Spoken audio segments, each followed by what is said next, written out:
नमस्कार दर्शक बंधु किचन क्वीन रे आपण मानक अनेक अनेक स्वागत। तो फ्रेंड्स आज मु आपण मानक पई लेंबू एवं पुदीना पत्र रो शरबत प्रस्तुत करिवि।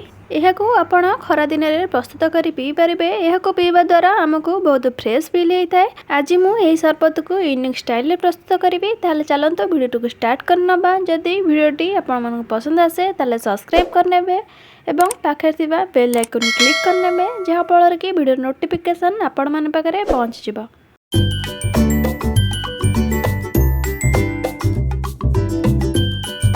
लेंबू एवं पुदीना पत्र जूस प्रस्तुत करने आइस क्यूब ट्रे दरकार हम। यह तो समस्त घरे अवेलेबल मिल जाव। फास्ट प्रोसेस रे मु आइस क्यूब ट्रे को धोई लेंबू को काटी नहीं तार जूस को एपरी भाव काढ़ी नौची। मोर 3टी लेंबू दरकार पड़ला। एबे एठी मु लेंबू चुपुड़ीवा आइस क्यूब ट्रे रे टिके टिके पानी ऐड कर नौची।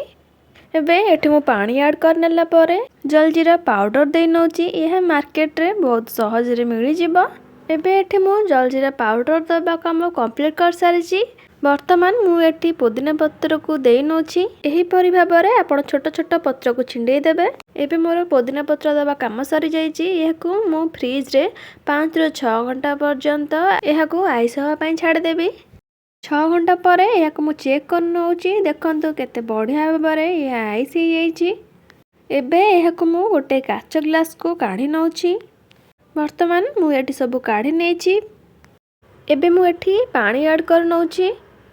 वर्तमान मु एठी गोटे चम्मच चीनी ऐड कर नौछि। चीनी ऐड करबा द्वारा एहार खट्टा मीठा टेस्ट रहइबा बहुत बढ़िया लागथाय। जेहेतु मु चीनी ऐड करली सेति पई एबे एहाक मु भलो भारे गोळै नौछि। एबे हमर प्रस्तुत हो गला लेंबू पुदीना पत्र रो जूस। एहाकू आपण प्रस्तुत करि पियंतु एवं घर को गेस्ट आसले मध्य एहाकू आपण देई परिबे। सेमाने भी मध्य बहुत खुशी अनुभव करेंगे। आशा करुच्ची भिडियोटी आपण मानकू पसंद लगिला यार मतामत कमेंट माध्यम जणाइबे। देखा हबो एक नुआ रेसिपी रे। रहुची नमस्कार।